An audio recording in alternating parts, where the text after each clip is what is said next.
Soil to Snack is a program that we do with our school overnight program here at Islandwood. It is a program in collaboration with our kitchen as well as our garden here. It is a program where students get to go out into the garden.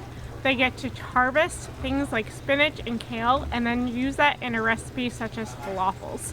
It gets students trying something new, doing something new that they have not done before, and creating a recipe that they get to go home and share with their family as well. We're making some falafels. Have you guys had falafels? I said it rhymed with waffle. I said falafel. You guys to grade me up some cucumbers. My role in Soil and Snack is to help kids understand how accessible and easy it is to cook food from the garden, such as grabbing something and washing it, chopping it up, and then turning something small into something big, and learning how fun it is.